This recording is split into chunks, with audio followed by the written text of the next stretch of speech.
Welcome to Intersections, a podcast at Seton Hall's Institute for Communication and Religion and Interreligious Studies Media, spotlighting conversations with authors featured in the Journal of Interreligious Studies, along with scholars, educators, and community organizers in the field.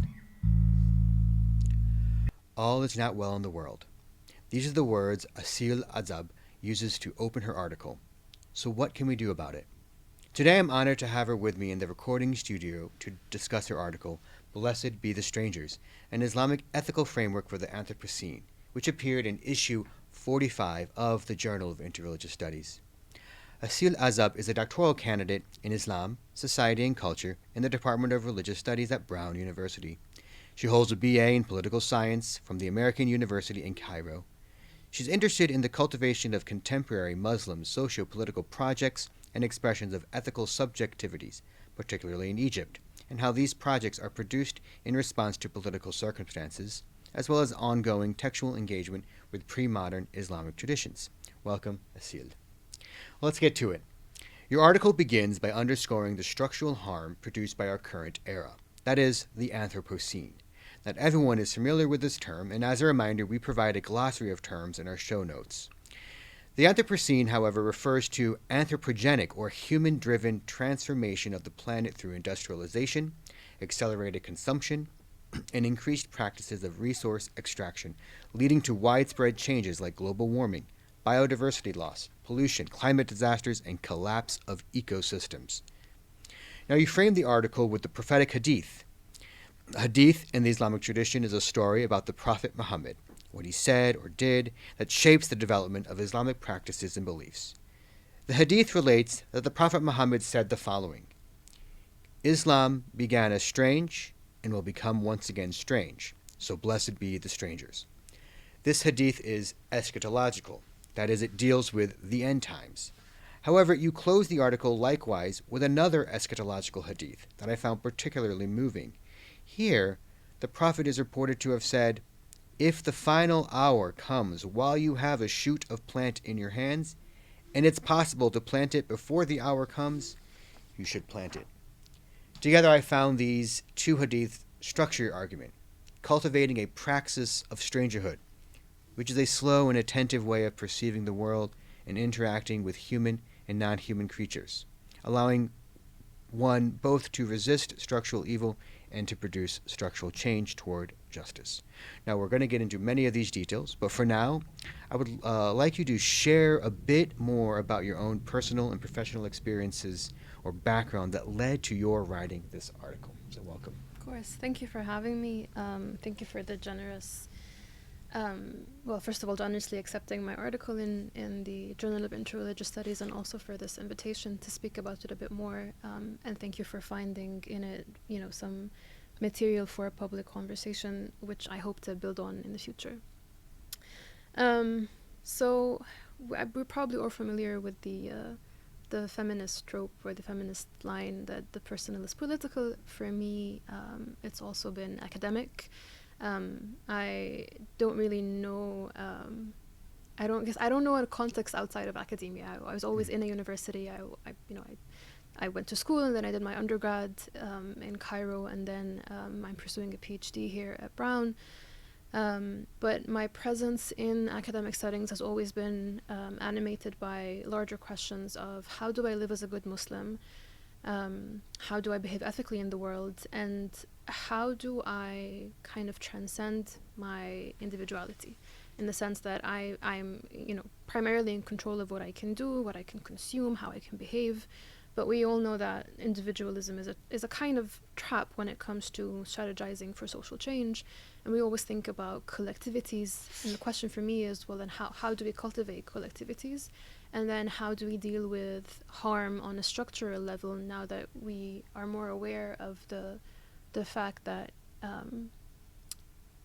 our responsibility doesn't end at the doorstep or at our home. It also extends into the larger networks of relations of the economy, social relations, and other environmental relations in which we are consumers or producers, and we can have a kind of large footprint in terms of the consequences of our everyday seemingly menial actions. And so I kind of have this question of this paradox of structure agency. It's always been at the back of my mind, and it's something that I've taken forward in this PhD degree. And I wanted to really think about, or to build off traditions that I had become familiar with, whether that's liberation theology in the Latin Christian variant or in the Muslim variant. And thinking about, for instance, Cynthia Mulwade's notion of resisting structural evil or structural sin, where we begin to think about translating religious traditions and their concern with things like the cultivation of virtue and the limitation or like the limiting of vice, but thinking about it not in terms of just individual cultivation, but individual cultivation with a kind of a hope for or an outlook towards collective work. This is the shift in liberation theology from focusing merely on the personal sin or the individual sin or vice and personal virtue, but rather looking at notions of structural and social sin. How there are evils embedded in the way we structure society, such that merely being an honest person or being a kind individual on a personal level, you should do that. That's great, right? Starting point. It's a good starting point, but it doesn't change the structural evil that exists in the world, right? Where, in this case, so yeah, that is a key concern. So shifting the personal, it seems, to the political as well, or combining them together in such a way. Thank you for that. So looking at your article, maybe we can spend a little bit time on a central argument of your article, a thesis, maybe even some takeaways as well that you wanted to share to get us going a little bit. Sure. So this article has been a bit of a long time in the making, and even though at some point, in time that was a concern because I was thinking this isn't good enough, or maybe this isn't going to fly, or people aren't interested. But I think that I was really fortunate to have more than one opportunity to work through and develop the ideas. And because I've done it over a long period of time, I think my own understanding of like the concepts that I'm thinking about have changed, hopefully, become more nuanced. And I've definitely benefited from a series of different kind of feedback. But let me begin with a bit of an origin story first to the article, and then I can get into the central thesis. So I can trace the article back to three important moments in my thinking and in my life, and all of them were in the wake of COVID. Back in 2020, I was asked by a friend who was trying to organize a local food collective in Egypt if I can write an article as a kind of an introduction to the collective. We were launching the website back then. And I wanted to write an article that thinks about Muslim ethics in relation to strangerhood, and in a way that doesn't play into the narrative that was really salient back then, which is, when are we going to go back to normal? And I was trying to argue that the normal that we knew was more harmful than good, did more harm than good. We just simply weren't paying attention to it, or we were privileged enough not to see it, and it was invisible for us, but it was harmful for many others. And so in that sense, COVID didn't produce inequalities, it just exacerbated and, let's say, revealed those really, really embedded inequalities. And so I wanted to write about how does a Muslim respond to this? Not simply in terms of do I mask or unmask, but how do I imagine an entirely new different way of living, rooted in a sense of tradition and in a sense of or relying on the kind of prophetic resources that we know from the biography of the Prophet, peace be upon him. The second thing was a course that I took at Brown, and it was a humanities course titled Speed in Literature and Philosophy. And I guess my takeaway, or the idea that I wanted to workshop in that course, was to think about speed not as simply a relation between distance and time, but as an ethical practice, because the ways in which humans try to navigate speed, either by slowing down or speeding up or cutting time, cutting cost, getting through longer distances during less time, the use of technologies in order to do anything that has to do with speed involves how we relate to ourselves, but also to the environment and to others. And so, by definition, since it's going to be a social practice, it has to involve some kind of ethics in it. So I wanted to think about, speed in these terms, not as just a technical relationship, but as an ethical relationship. And the third kind of important moment was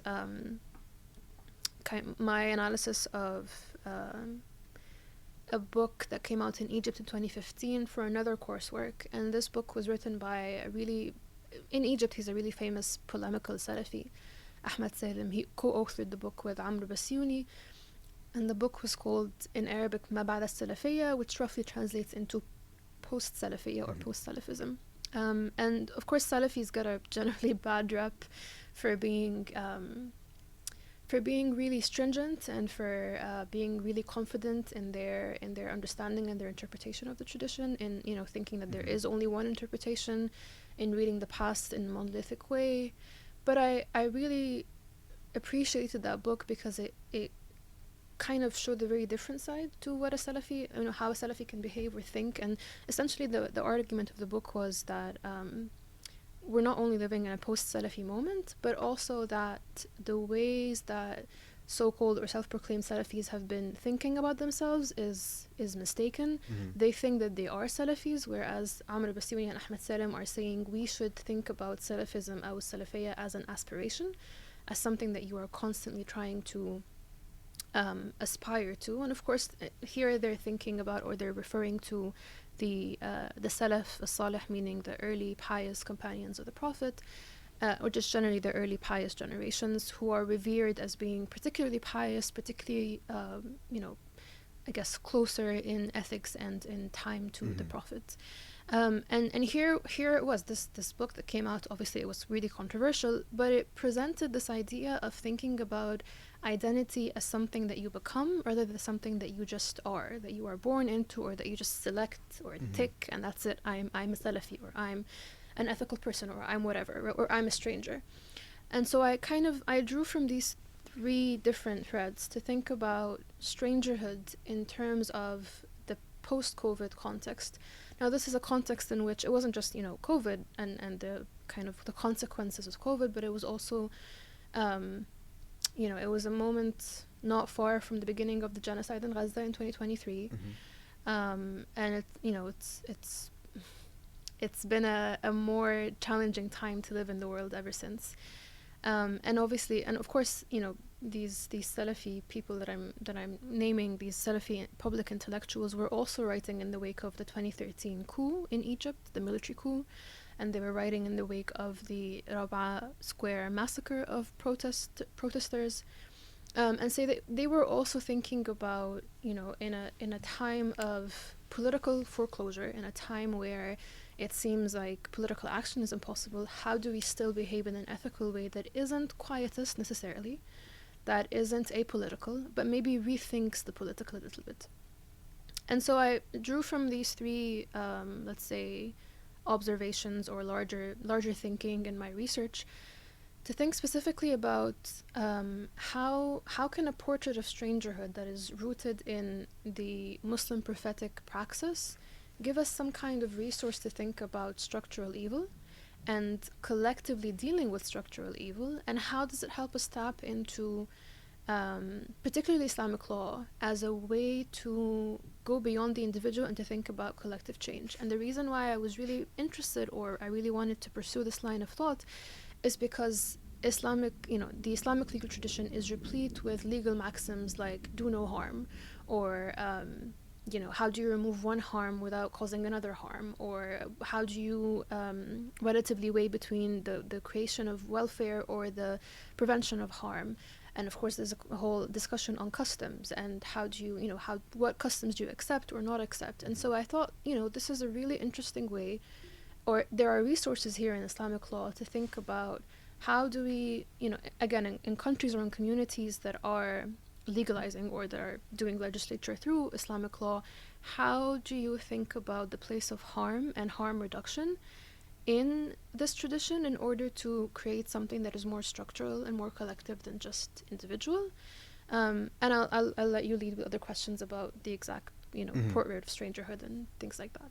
Yeah, no, thank you for that. I have before we go to the portrait of the strangerhood, could you speak a little bit about your own way of engaging the Islamic tradition, Hmm. right? So you're drawing from the tradition, and it seems that you want to both receive it, but also receive it critically and constructively, Hmm. right? So going back and forth a little bit, drawing from the tradition and expanding on it a little bit Yeah. as well.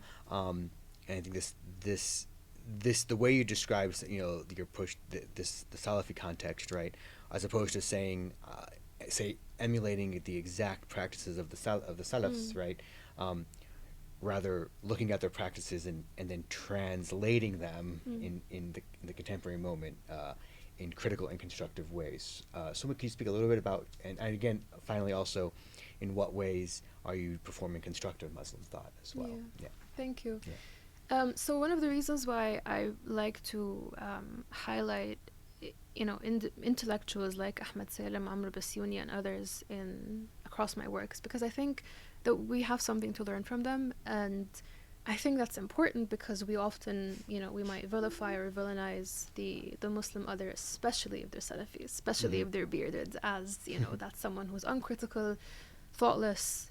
We shouldn't really be listening to them. But I find these individuals to be, they're going through their own spiritual and intellectual journeys, and they're giving us an example of how to think critically about oneself. And I think it's the self reflexivity that I really appreciate, and it's the way with which I approach the tradition. Um, so one of my advisors at Brown, Mm-hmm. Professor Shazad Bashir, has I think given me a compliment that I hold to heart. I'm gonna take it as a compliment anyway. We were leading an independent study, and I was discussing Ibn Hazm with him, Mm-hmm. who's an important thinker in the early Islamic tradition. He was a jurist, but he was also a man of letter, um, and really polemic, really strident individual, really known for like his really powerful expressions. So Mm-hmm. maybe not the most self-critical, reflexive individual, but he was certainly interesting. And some of his positions were very marginal in the Mm-hmm. tradition, right? Um, he was a Zahiri, right, which is a madhab or a legal school that is extant now. So, and he was obviously marginal because he lived in Andalusia, and it was primarily Maliki at the time. Mm-hmm. And I remember Professor Bashir said, you strike me as someone who is interested in contrarian figures, those who are not standing outside of the tradition, but those who are at the margins and kind of pushing and expanding. And so if I think, something kind of struck inside, like a light bulb just Mm-hmm. went on when he said that, and I took it as a compliment, but I felt like I was really seen in that moment, and I was really understood, and I think it helped me articulate how I think about constructive theology as the work of individuals who are they're not antagonistic. They're not trying to either leave or disavow or entirely upend the tradition. They're simply they have one foot in, one foot out, almost like this dihliz or this threshold notion that we get from Ghazali, right? Mm-hmm. You're on the threshold, and I think the whole point of being there spatially, right, is to help the tradition expand as we deal with new socioeconomic and political realities that Mm-hmm. require us to rethink or just expand our ethics, our practice, our religious understanding. And so this also builds off from my reading of Talal Asad and his notion of the discursive tradition as um, as an attempt to think about tradition as always already dynamic, always already changing. Sometimes it contracts, sometimes it expands, and I see the work of a constructive theologian as being there, right? Yeah, Yeah, no, the you mentioned Ghazali and marginality. Now I'm thinking of um, the liminal space, the Barzakh yeah, the as barza, well, yeah, having especially in this eschatological and the Sufi theological mm, themes, right?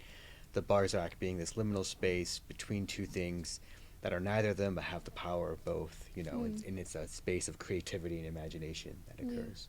And certainly, marginal, this idea of marginality within religious traditions is very much a shared concept. I mean, major founding religious figures often existed on the margins at mm, first, and that's where their creativity and imagination emerges.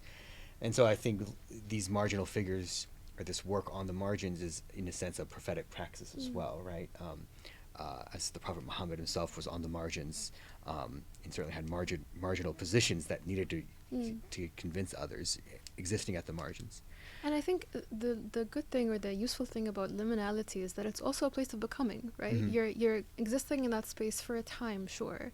I mean, it goes back to Victor Turner's work on anthropology and thinking about rites of passage, right? You're not an adult yet, you're not a child anymore, but you're somewhere in between. And I think it's this idea of in-betweenness that has really helped me think about becoming a stranger as opposed to assuming that one already is a stranger. Thank you. So let's move on a little bit to the portrait of a stranger a little bit. So you offer three main qualities regarding the distinctive behavior of a stranger. The first one, the stranger is always seeing things as if for the first time.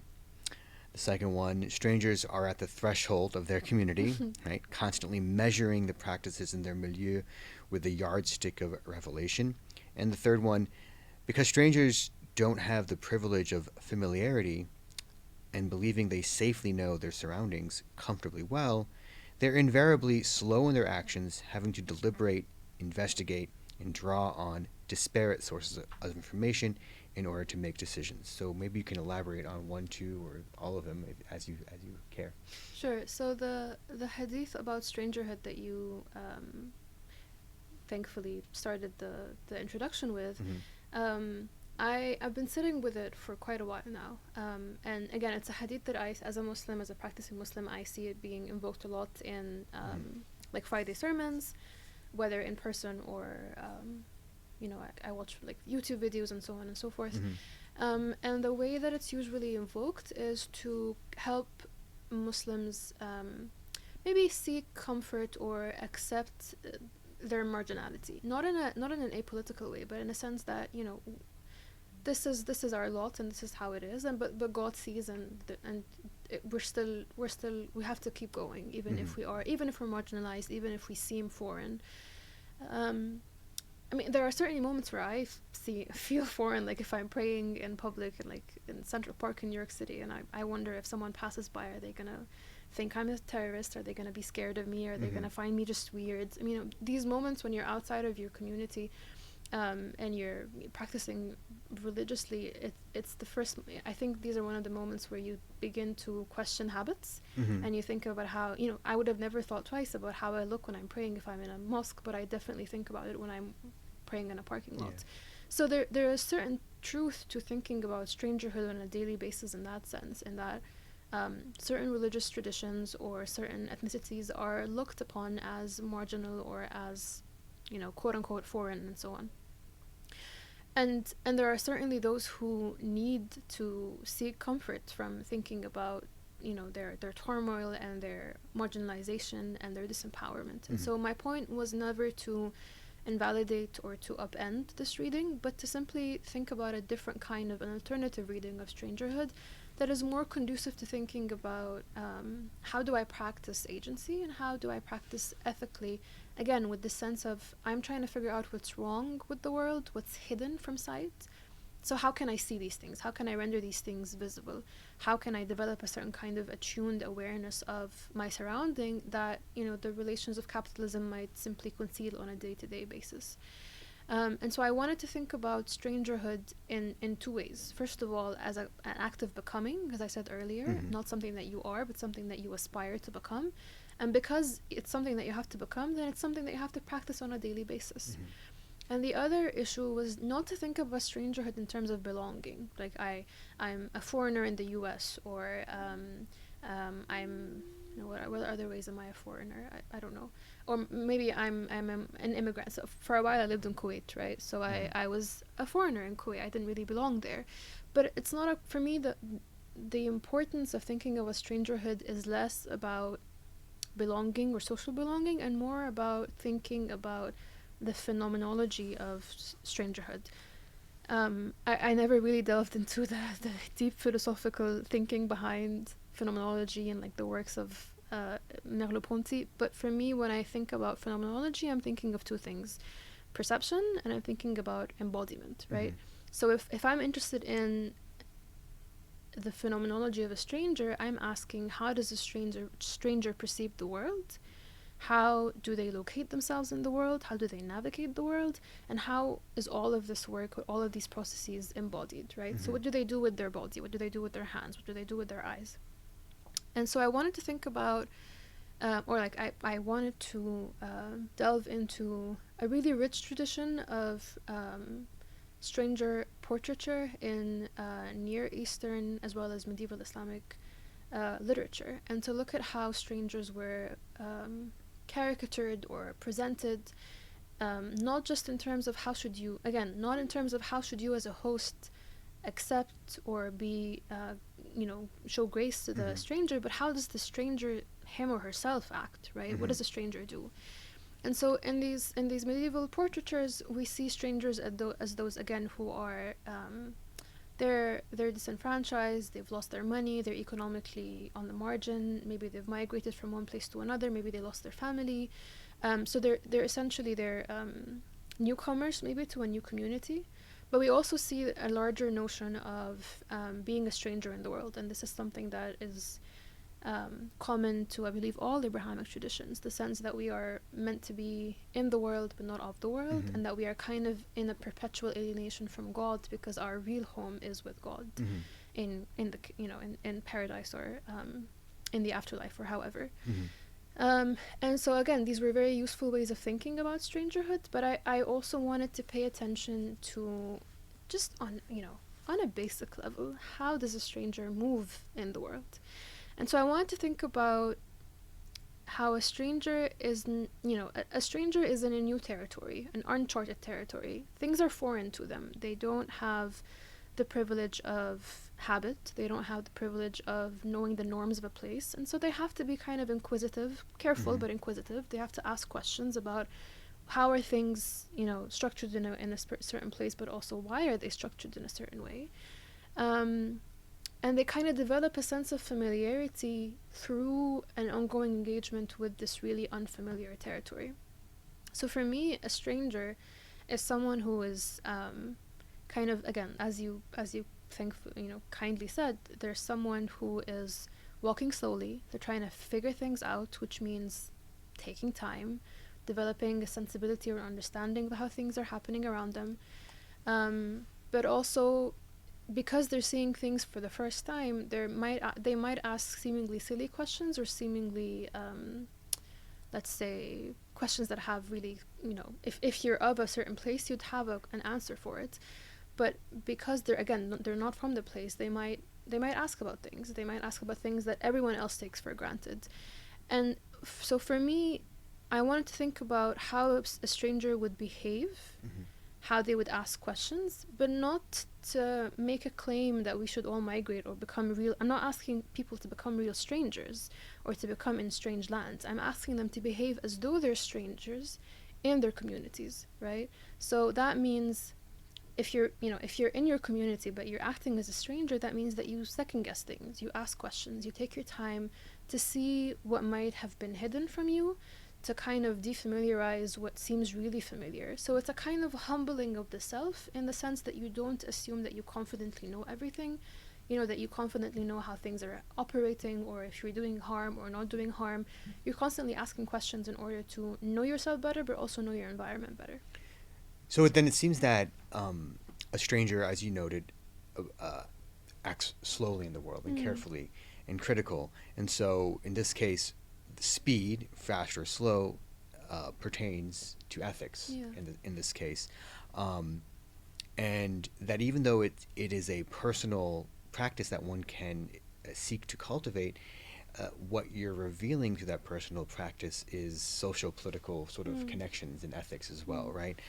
So maybe you can give an example. How does moving more slowly help us see, for example, supply chain harm that otherwise quick, unthinking routines would hide, maybe in terms of food or otherwise?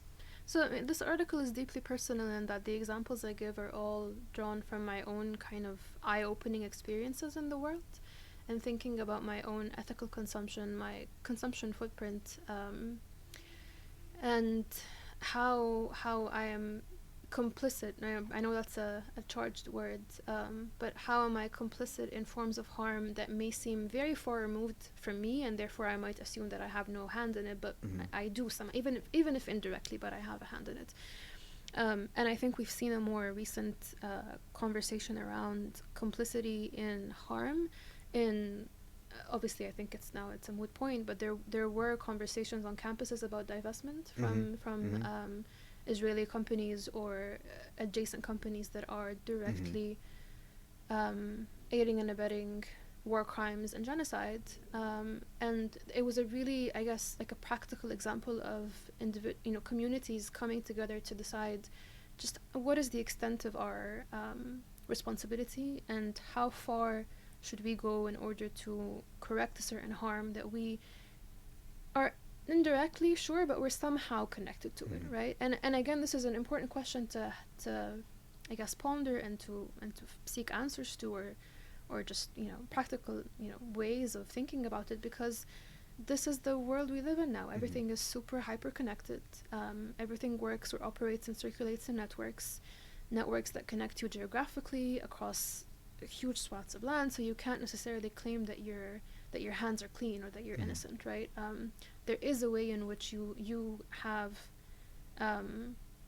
a say in the companies that you buy from and their own ethical practices, whether that has to do with the environment or with fair labor conditions, fair trade, and so on. Earlier in our conversation, you also mentioned an example of your attempt at becoming vegan, how that shaped your speed and ethics in that sense. Could you share some, like a concrete practice or something like that? Sure. So when I was back in Egypt for a year immediately after COVID, I had probably seen enough documentaries and read enough articles by then to realize that there was something deeply harmful and deeply inhumane about food industries. So I had seen things like documentaries like Feeding the World, documentaries on Netflix, things about factory farms, and obviously, of course, fast fashion and the ways in which it produces non-stop really low quality items that are meant to deplete over time, or like they're meant to, what's it called? I think planned obsolescence. I think it's supposed to break down in a way that you can't really mend it or fix it, and so you have to buy the next thing. It's obviously a way to break consumption or to maintain this kind of the patterns of consumption, but it also impacts the environment in multiple ways. And so I was thinking about all of this input that I was getting in, and realizing how I am responsible for a lot more than I thought I was.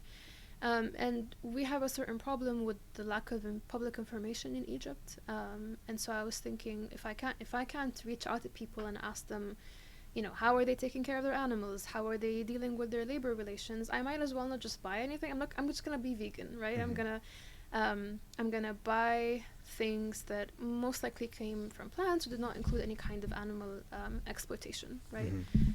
Since then, I've realized that this was a bit of a rash way of thinking about, a rash way of translating it, because I was thinking from an American context because I've lived here for a while, but then factory farms don't necessarily exist in Egypt. We don't have that technology yet, right? So I'm just making the point that when you think about ethics, or when you're trying to translate ethical practice, you also have to be attentive to the context in which you're in.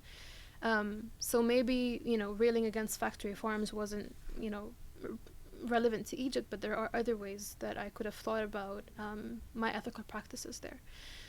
To go back to this question of animal welfare, it's one of the points that I really highlight in the article for a number of reasons. So again, I love animals. I have a cat who's been with me for 7 years, and I will say hello to any dog on the street. So, but beyond the certain affection that I have for animals, I think that we, as a species, humans have had to rely in interdependent relations, with animals for the majority of our history, right?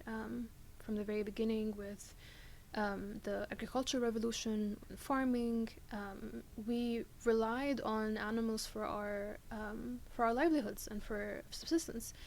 And one of the arguments I'm making in the article is that modern technologies, again, that are all about speed, all about reducing speed, are violating this relationship that we have. Because if in the past with limited technologies you had to kind of respect the limits of what that animal gave you, or respect the limit of the ecosystem, because at the end of the day ultimately your own welfare depended on the maintenance of that ecosystem.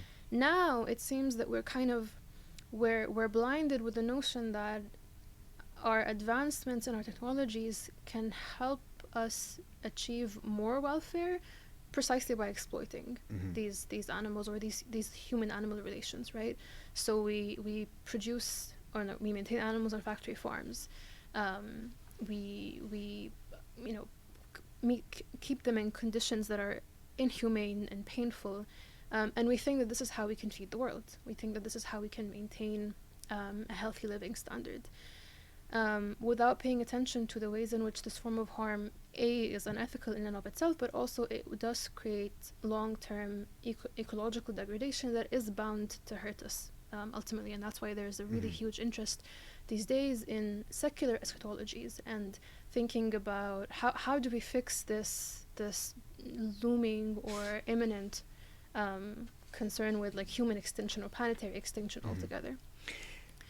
And But if sorry, we just dwell a little bit on the food practices, because now I'm reminded of, and this is a great sort of interreligious then sort of perspective, right? I'm reminded of a story I read by the Anishinaabe author, so that's First Nations in Canada, Leanne Patessa Moisake Simpson, where she tells the stories of her particular tribe, the Anishinaabe, who had overhunted deer in the particular land they were on, and the deer basically left. And I forgot the exact story, but since in her elaboration of indigenous relationships to land, land, animals, and humans are basically related in this non-hierarchical mutual relationship where they care for each other in this ecosystem, which, I mean, before the modern scientific discovery of how ecosystems work was very evident among indigenous peoples, right? You can't, and so the deer as another sort of community said, well, if you're overhunting, we're leaving, and they had to sort of have reconciliatory sort of practices to bring the deer back, in this idea that the deer left in that sense. And then I'm also thinking, I think we were discussing earlier in the day about particular religious, like Jewish and Islamic practices of kosher and halal food regulations, and how if you were to actually follow particular food regulations in these traditions carefully, it would cultivate a very slow and careful pace.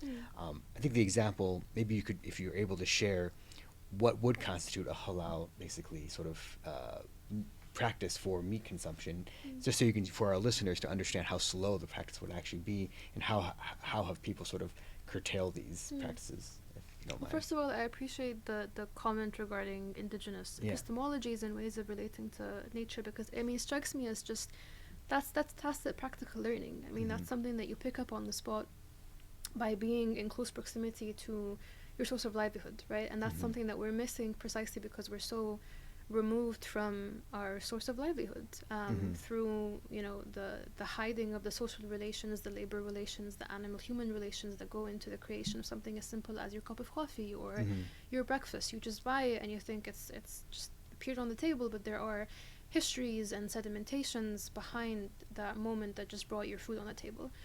And one of the ways that I hope that being a stranger can help us with this is to cultivate that kind of, again, that attunement, that awareness to think, hang on, what are the histories or the invisible histories, let's say, of whatever it is that I'm buying, producing, consuming, and so on and so forth. With the example of what is halal, this opens up a really interesting can of worms, because I've had this conversation with friends and family, and one of the responses I usually get, and these are like critical responses, right? They're like, I'm not really asked to take care of the welfare of an animal. Like you're asking me to go above and beyond. You're asking me to be ethical. Why can't I just stick to the legal the legal minimum? So in the Islamic legal tradition, a halal way of doing the biha, or the slaughtering of an animal, includes like really specific tasks or like instructions. So you have to make sure that the blade is really sharp, so that it's just that one slit and the animal, the ruh, or the spirit of the animal, is released from the body, so that it, creates as little pain as possible. It's also meant to be done by an individual, and the individual has to say the name of God, right? So it's not mechanized. It's not meant to be done once every second. Like it's an arduous labor, like holding an animal. You have to calm it down, right? You have to calm it down, and you have to keep it in an environment where other animals can't see it, right? So it can't be done. Like it's not a collective slaughter, essentially, right? It has a certain, there's a sanctity to it, of course, and there's an element of sanctity to the ritual, because it's done in the name of God. Which requires a slow pace then as well. Exactly, that's what it is. Like if you mechanize it, if you do it at a larger speed, then you're losing all of these little elements of what makes it halal. There is obviously a controversy in the US, I believe, about certain factory farms that have like someone saying the name Bismillah, the name of God, in a recording, and then it's played every single time an animal is slaughtered. But it's just, I don't know. I don't know. I've heard of this too. Yeah. Right. Yeah. I don't know. It would seem, speaking as a non-Muslim, Yeah. who doesn't follow halal, it defeats the purpose a little bit if you're not. But I understand also. I mean, this actually maybe. Maybe this gets to one of your part of your article where you do engage some of the details of fiqh, right? Islamic jurisprudence and its interpretation of revealed law, or Sharia, right? And you offer critical and constructive jurisprudential actions, and it seems one of the criticisms is how two legal maxims, hardship begets facility and custom is authoritative, is sometimes used to justify massive collateral damage of our global Right. capitalist custom. Now capitalism becomes, well, it's our custom now to be capitalist, exactly. so we now just have to integrate it into fiqh, right? Yeah. Maybe I think it's related to this question is, of it halal, is. right? Maybe you can explain how might this relate to strangerhood too. Yeah. Yeah. So to be fair, I'm not sure how the ISNA, which is I think the council, I'm not sure how the Jurisprudential Council of North America stands on this question of mechanizing and recording the name of Allah during the slaughter. But it makes us think about, there's a tension, not a tension, but I think Islamic law isn't easily translated into modern law, in the sense it's not legal. It's a different kind of paradigm that takes the legal and the ethical and puts them together. Sometimes in tension, but sometimes complementary. And when I think to some of the critiques that I received about, the Sharia tells me to do the biha, or to do it and, eat halal, but it doesn't tell me that I have to take care of the welfare of animals. My answer is usually twofold. Yes, it kind of does, because the spirit of it, beyond just simply the letter of the word, is conducive and is kind of, if we think about trajectory hermeneutics, it's telling you to go in a certain direction. One of the sources that I rely on in my article is, I think, research into Ottoman era juristic compendia and commentaries on the treatment of animals, and how you're not supposed to overburden the animal with like heavy carriage, the kind of food that you're supposed to give to it, how often it's supposed to work the day. So it certainly goes beyond. There are resources in the tradition to think about animal welfare as just one example of thinking about ethics that goes simply beyond, am I eating halal or not? But the larger question also has to do with how do you reckon with the fact that this is a legal tradition in which the negation of harm is so central? And it's not just the negation of harm from humans, it's the negation of harm from humans, from the environment, from other, from the non-human world, because ultimately there's this large concept of khilafah, or stewardship, that kind of structures the Islamic political, legal, and ethical tradition. And the whole point of khilafah is that just because you are given certain means over other of God's creation, whether they be animals or plants or whatever, there's a certain responsibility that comes with that empowerment. It's not a recipe for domination. It's a recipe for, I think, as you said earlier, a hierarchical a non-hierarchical mutual. Yes, a non-hierarchical mutuality that is based on symbiosis rather than domination. It's not about mastery of nature. It's about, again, some kind of mutuality. And so, based on that notion, you can't just make the argument that, well, we have so many mouths to feed, millions and millions of mouths to feed, and so producing this kind of harm is justified, I Mm-hmm. guess would be a way of thinking Yeah. about it. And so I was really interested in bringing out these legal maxims because they might seem like they're a bit, Keep on going. they Yeah. might seem like they're a bit, I guess, contradictory, or that they're in tension with one another. Because, like you said, on the one hand, there's a maxim that says do no harm, right? Mm-hmm. Do no harm, cause no harm, either, as an initiator or in retaliation. There's another that says you cannot remove a harm by another harm. This is where I think it gets interesting, right? How do you assign relative value to these different kinds of harm? Can you say that ecological degradation, um, exploitation of human labor, all of this is a lesser kind of harm than feeding people at certain speeds? Because it's not just a question of feeding folks. It's about the entire. I guess it's about asking people to imagine a way of living entirely, right? I Mm-hmm. mean, there were moments, large moments in history where people were fed. Maybe they weren't fed as immediately as today. They didn't have 3, 4 readily available meals that they could just buy from any shop or any supermarket. But people were fed, and they were fed in different ways. That doesn't mean that there were always instances of famine or difficulties, or obviously the question of like the distribution of resources is always a political question. How much is being given to who, and Mm-hmm. who's getting to eat what? But these are always like, these are human questions that we're always Mm-hmm. going to have to deal with. But we don't necessarily have to eat in this specific way. We don't have to get our food, as just one example, in these specific forms. And so asking people to think about these legal maxims is not just asking them to adhere to Islamic law. It's also asking them to reimagine what kind of lives they want to live. How do they want to pattern their consumption on a very daily basis? Like, what kind of food do you want to Mm-hmm. eat? How do you want to get that food?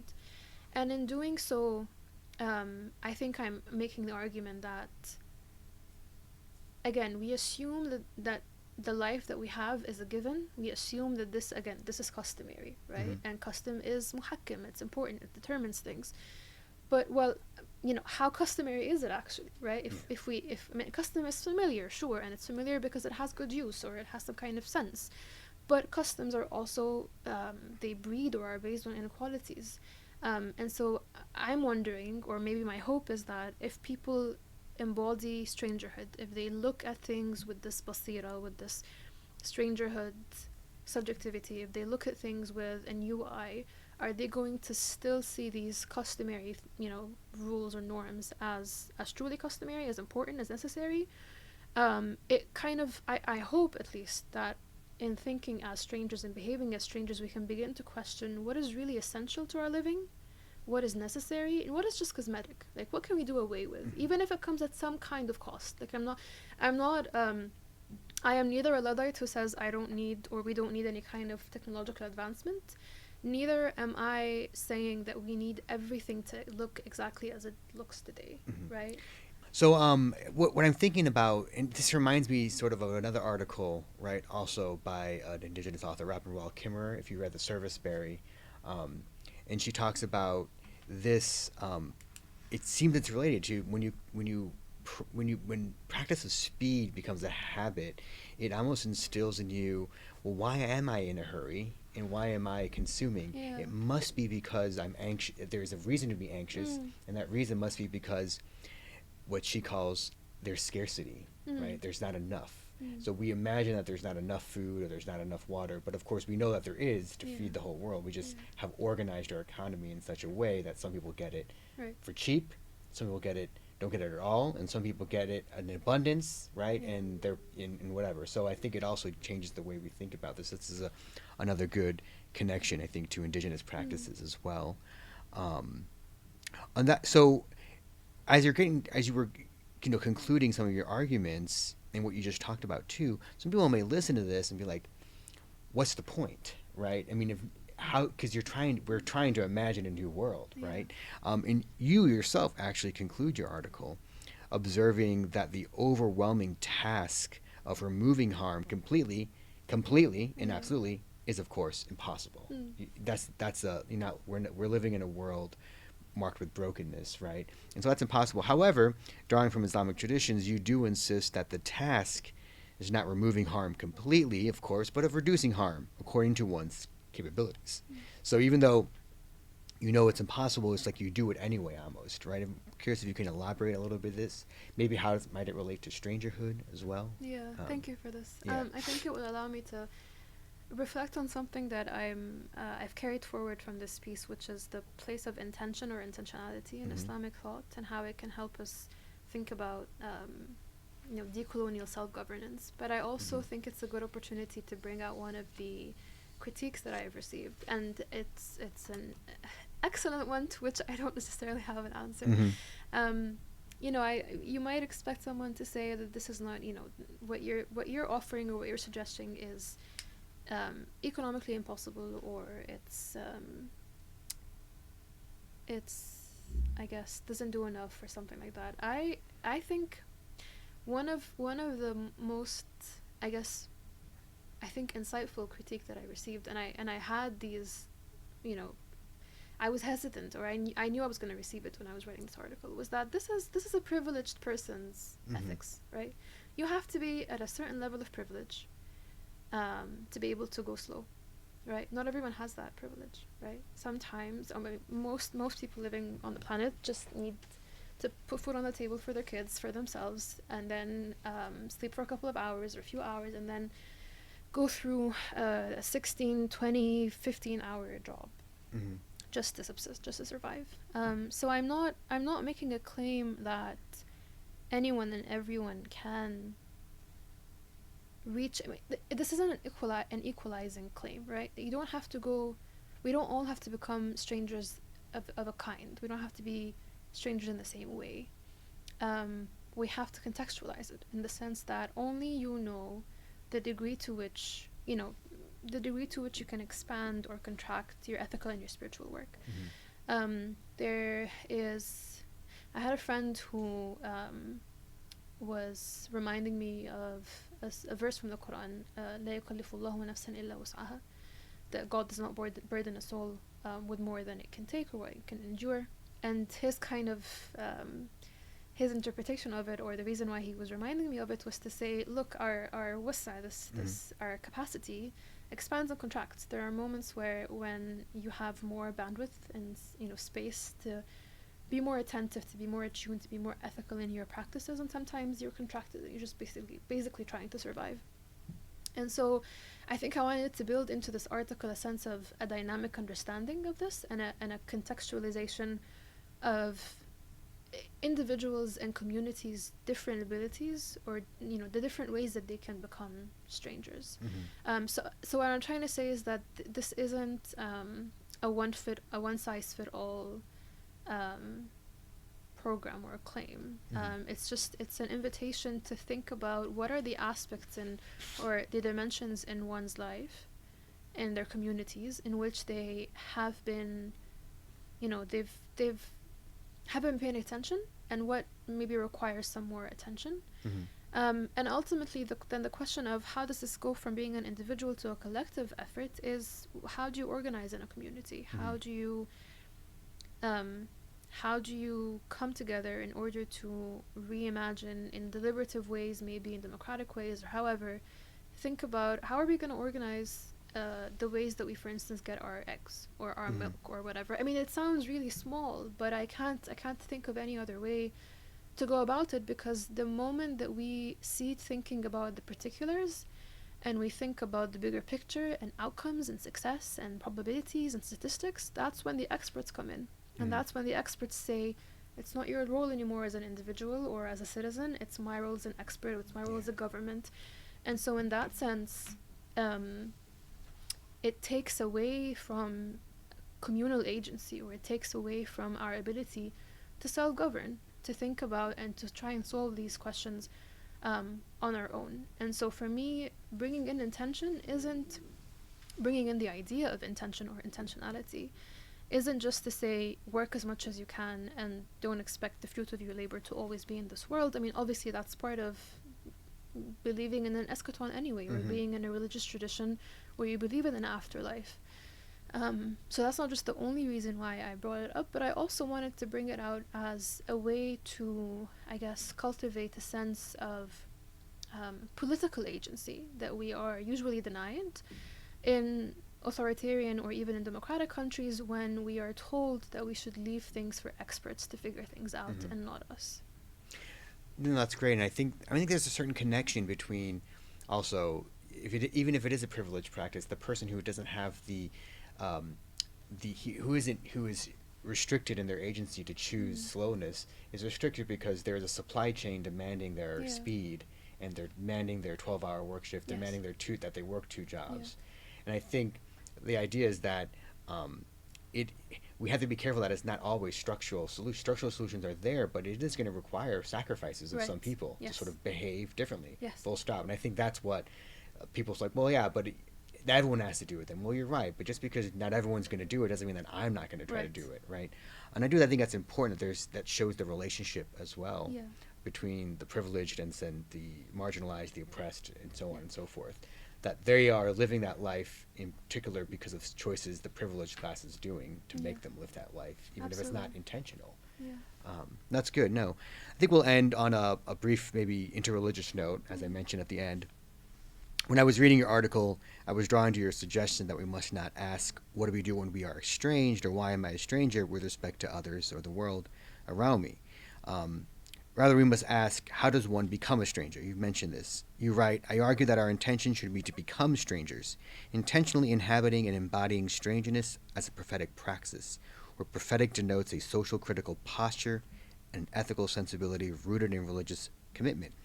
In effect, you move us from who the strangers are to how to become strangers, a shift from, you write, identity to perception and practice.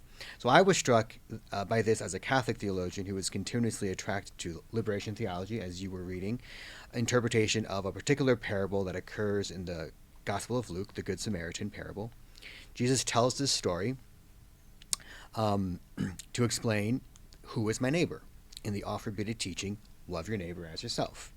Someone asks, who is your neighbor? In the story, it is a Samaritan who comes to the aid of a man who was stripped, beaten, and left for dead at the hands of robbers.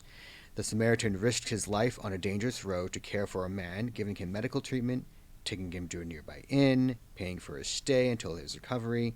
And Jesus then ends the story with a question. He did not ask, who is the neighbor, but rather he asked, who was a neighbor to the man left for dead. Christians, from liberation theologian Gustavo Guterres to the late Pope Francis, have noted this rephrasing. Jesus asks effectively, who became a neighbor to the man? And I found your article to be fascinating in comparison, because you speak of becoming a stranger and the other of becoming a neighbor, and yet it seems that the practices of both overlap and complement, because the neighbor, the more he became a neighbor, slowed down and noticed and took a risk as well. I don't know if you have any comparative or interreligious insights on those juxtapositions. I think the example that you just give makes me more, I guess, confident in. Maybe I shouldn't say confident since I'm all about being, humble. But I think, let's say, it strengthens my reading that if we want an ascent, or if we want to see God, then we don't seek him in isolation. We seek him through people. I'm reminded of an anthropology of Egypt and Islam, Samuel Shilka, who talks about how God exists in a triadic relationship where he mediates our relations to other humans. I'm hearing you give this parable, I'm thinking of Ghazali, I'm thinking of so many different other examples that that bring the idea forth that you seek intimacy with God through intimacy with others, through relationality with others, and that the two cannot be separated. It reminds me also of a really important hadith by the Prophet ﷺ. In Arabic, let's skip the Arabic for the sake of time. I think if I'm correct in translating, the Muslim who socializes with people and endures their harm and helps them is better in God's eyes than the Muslim who stays in isolation, who stays away deliberately from people and does not endure their harm. And I think that, this is a conversation about harm and about harm reduction, but also that, in reducing harm, we might also put ourselves or subject ourselves to a bit of harm. But that's okay, and that's part of what it means to be human and to live politically and ethically with others. It's just a question of which harms do you value as being important sacrifices, as you said earlier.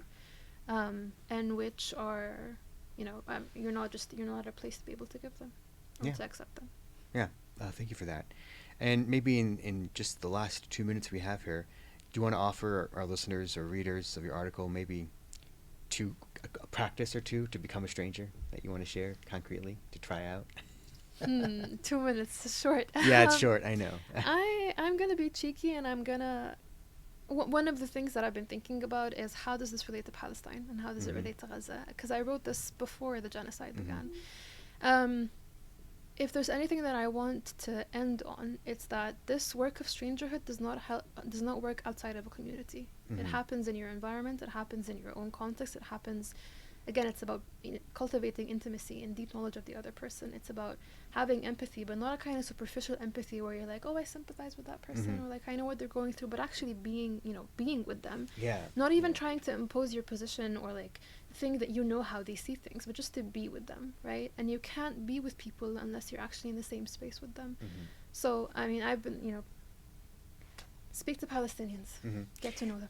Yeah. Well, thank you for that. And it does relate to what you were saying about um, being disconnected from Mm. a community, right? As well, um, the way our our economics and society is structured Mm. almost forces us to be alienated from each Precisely. other, right? Yes. I mean, we don't see the harm being done Yes.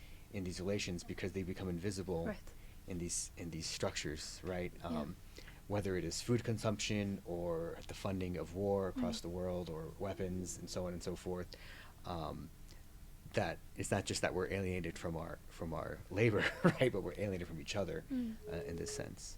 Um, yeah. Any other takeaways? Or are we is that all set? I think that's great. Yeah. Thank you for having me, and Thank I you for hope that thank you this for is this helpful. conversation. I hope I found it terrifically edifying and informative, and I Mm. learned a lot. And I think our listeners will too, in conjunction with your article too. Thank you so much, Thank Aseel. you. Thank Thank you. you.